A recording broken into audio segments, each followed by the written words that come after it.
حضرت بلال حبشی رضی اللہ تعالیٰ عنہ نے سارا گھر کا کام کاج خود سے سنبھال لیا تھا.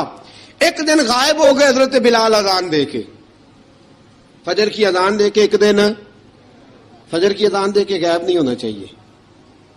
کیا خیال ہے آپ کا؟ مؤذن کو اذان دے کے غائب, اسے مسجد میں پھر رہنا چاہیے. حضرت بلال حبشی رضی اللہ تعالیٰ عنہ اذان پڑھی, غائب ہو گئے. صحابہ ڈھونڈ رہے ہیں بلال کدھر ہے, اقامت پڑھے. حضور نے فرمایا ٹھہر جاؤ, بلال آئے گا تو اقامت پڑھے گا. بلال آئے گا تو جلدی نہ کیا کرو مسجد میں. اگر 2-4 منٹ کبھی دیر ہو جائے نا نماز میں تو جلدی کوئی بات نہیں, اللہ کے گھر ہی آئے ہو نا, جلدی نہ مچایا کرو. اللہ کا گھر ہے, رحمت والی جگہ ہے. حضور نے فرمایا بلال آئے گا تو اذان پڑھے گا. اب سب صحابہ خاموش ہیں کہ بلال جاتا نہیں, کام بھی اس کا کوئی ایسا نہیں. حضرت بلال دوڑے آئے, جلدی دوڑے آئے. رسول پاک صلی اللہ علیہ وسلم نے سوال ہی نہیں کیا کہ بلال تو کدھر سے آیا ہے. فرمایا آ گئے ہو؟ حضور آ گیا ہوں. پڑھو اقامت پڑھی, جماعت ہو گئی. اب صحابہ کرام علی مریدوان حیران ہے کہ حضور نے پوچھا ہی نہیں اور بلال آیا بھی دیر سے. حضرت جناب سیدنا صدیق اکبر, جناب مقداد, جناب سلمان فارسی, چند صحابہ نا حضرت بلال کو لے کے, کون ہے بلال تو کدھر تھا؟ راز کی کوئی بات ہے جو بتاتا نہیں, کدھر تھا؟ حضرت بلال رضی اللہ تعالیٰ عنہ کی آنکھوں میں آنسو آ گئے, رو پڑے. کہ بلال کوئی گہری بات ہے, بتا معاملہ کیا ہے, روتا کیوں ہے؟ حضرت بلال حبشی رضی اللہ تعالیٰ عنہ فرمانے لگے جب حضرت خدیجہ الکبریٰ گھر میں چکی پیستی تھی, تھک جاتی تھی نا, تو میں مدد کرایا کرتا تھا. کتنے دن بیت گئے, جب فجر کی اذان دینے کے لیے گزرتا ہوں تو حضرت فاطمہ الزہرا کے بچے روتے ہوتے ہیں. فرمایا میں نے حضرت فاطمہ کو گود میں کھلایا ہے. مجھے اپنے محبوب کی شہزادی سے بڑا پیار ہے. کئی دنوں سے حضور کی خدمت میں عرض کر رہا تھا یا رسول اللہ کو مہربانی فرمائیں. حضور نے رات پیغام بھیجا ہے سیدہ فاطمہ کو کہ بلال جب آئے تو پردہ کر کے اندر چلی جایا کر. حضرت بلال فرماتے ہیں اذان دے کے گیا تھا حضرت فاطمہ کے گھر. میں نے کہا محبوب کی بیٹی ذرا پردہ کر لے, تو بچوں کو دودھ پلا, میں تیری چکی پیس دیتا ہوں. حضرت بلال حبشی کی آنکھوں میں آنسو رو کے بتلاتے ہیں. فرمایا سیدہ طیبہ طاہرہ حضرت فاطمہ الزہرا. میرے حبیب نے پتہ کیا فرمایا؟ فرمایا جس نے فاطمہ کو راضی کیا اس نے تو مجھے راضی کیا. حضرت سیدنا بلال حبشی فرماتے میں نے چکی پیسی اور میں تمہیں کیا بتاؤں, میرے محبوب کی بیٹی نے مجھے بڑی ہی دعائیں دی ہیں. انہوں نے مجھ پر بڑا ہی اظہار محبت فرمایا ہے. فرمایا میں آذان سے لے کر جماعت تک لوگ تسبیحاں رولتے ہیں, لوگ قرآن کی آیات کی تلاوت کرتے ہیں. آذان سے لے کر جماعت تک لوگ مختلف قسم کے اذکار میں مشغول ہوتے ہیں. فرمایا میرا ذکر سنو, میری تلاوت سنو, میرا وظیفہ سنو. میں آذان سے لے کر جماعت تک محمد عربی کی بیٹی کی خدمت کرنے چلا جاتا ہوں.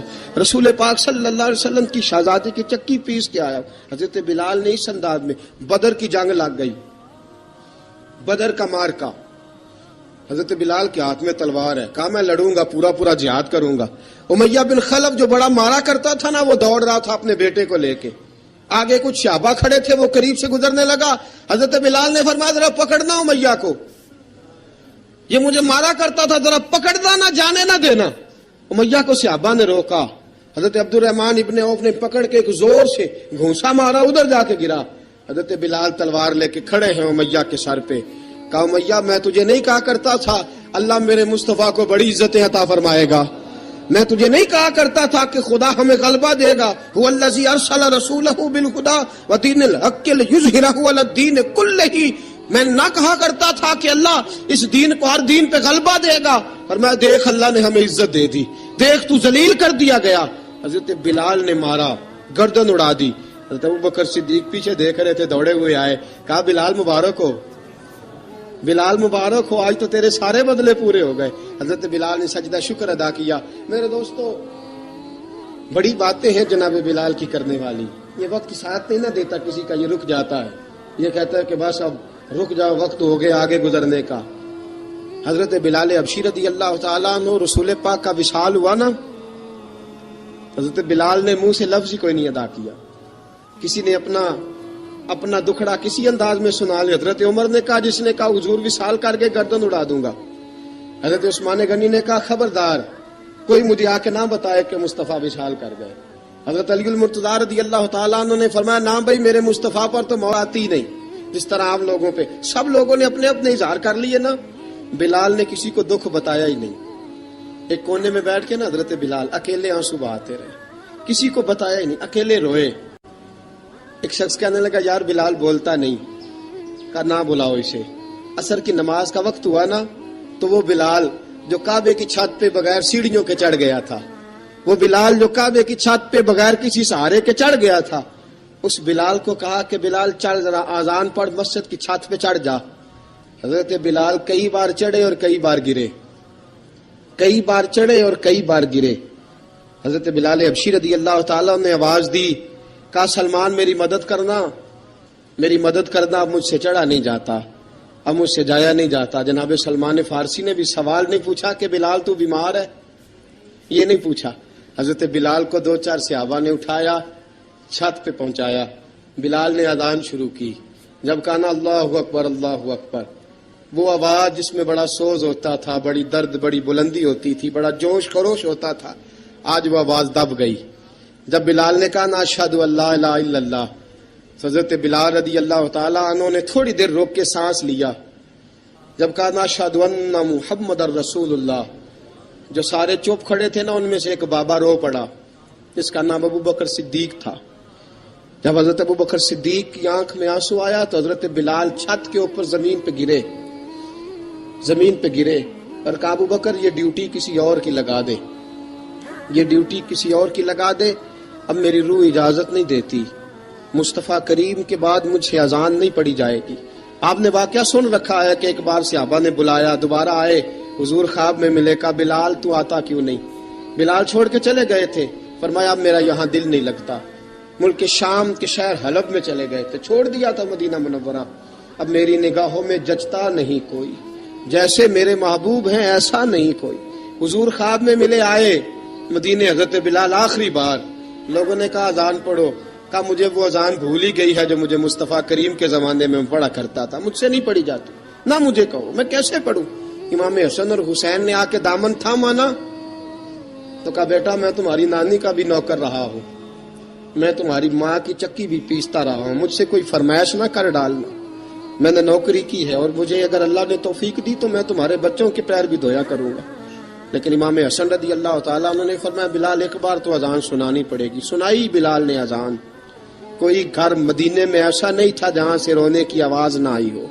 حضرت عمر فاروق رضی اللہ تعالیٰ عنہ اپنے زمانے میں شام گئے تو جناب بلال حبشی رضی اللہ تعالیٰ عنہ سے کہا کہ اذان پڑھو. حضرت بلال نے فرمایا میں پڑھ ہی نہیں سکتا. بڑی ہمت کے بعد اذان پڑھی اور جناب بلال نے کہا تم اگر روئے نہ تو میں اذان پڑھوں گا. رونا نہ، وعدہ لے لیا. حضرت عمر تو نہ روئے لیکن معاذ ابن جبل نے رونا شروع کر دیا. جب معاذ ابن جبل روئے تو پھر عمر بھی روئے، جب عمر روئے تو پھر بلال بھی روئے. وہ اذان اشہد ان لا الہ الا اللہ تک گئی. رسول پاک کے بعد پھر اذان اس سے آگے بڑھ نہ سکی. حضرت بلال کا وقت وصال آیا. حضرت ابو درداء کے داماد تھے جناب بلال حبشی. حضرت ابو درداء بہت معتبر صحابی ہیں، ان کی بیٹی حضرت بلال کے گھر میں تھی. حضرت بلال کا وقت وصال آیا تو آپ کی بیوی کہنے لگی بڑے افسوس کی بات ہے، آپ بچھڑ رہے ہیں. فرمایا افسوس نہ کر، مجھے مبارک دے، میں آج بچھڑوں گا تو جا کے رسول پاک سے ملاقات کروں گا. حضرت بلال حبشی نے، میرے دوستو، غریب آدمی تھے نا، مال تو زیادہ نہ دے سکے لیکن انہوں نے خدمت اس طرح کی. آپ میں کھنگالتا رہا کتابیں، 28-29 کتابیں میں نے کھنگالی اس ہفتے میں حضرت بلال پر. حضرت بلال کا دعویٰ ہی کوئی نہیں. پوری کتابوں میں، پوری سیرت میں کہیں کوئی دعویٰ ملتا؟ کہیں نہیں کہا میں نے یہ خدمت کی ہے. یہ دعویٰ حضرت بلال کا دعویٰ، میں غور کرتا رہا اس بات پر کہ سب لوگ دعویٰ کر لیتے ہیں نا. بعض صحابہ کے دعوے ملتے ہیں کہ ہم نے فلاں موقع پہ خدمت کی تھی، بلال بدر میں، بلال احد میں، بلال خندق میں، بلال فتح مکہ میں، بلال نے ساری خدمتیں اپنے سر. لیکن بلال کا دعویٰ، حضرت بلال نے اپنے منہ سے ایک بار بھی نہیں کہا میں نے یہ خدمت. عشق بہت کیا.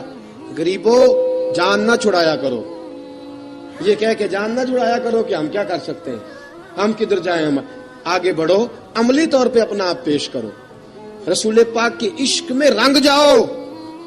حضرت سیدنا عمر فاروق رضی اللہ تعالیٰ عنہ فرماتے تھے بلال اب تو حبشی غلام نہیں، اب تو مصطفیٰ کے صحابہ کا امام ہے. اب تو ہمارا امام ہے.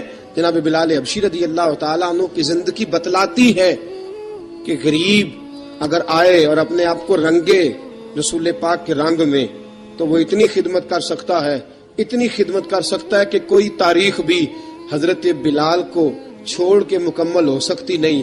کوئی بھی تذکرہ جناب بلال کو چھوڑ کے صحابہ کے تذکرے مکمل ہو سکتے نہیں. اور جہاں جہاں بھی عشق کی داستان لکھی جائے گی پہلے بلال کا نام لکھا جائے گا، پھر بات آگے بڑھے گی. اللہ ہمیں بھی حضرت بلال کے عشق کا قطرہ نصیب کرے، ہمیشہ مدحت خیر الانام میں گزرے. دعا ہے یہ عمر درود و سلام میں گزرے. وآخر دعوانا ان الحمد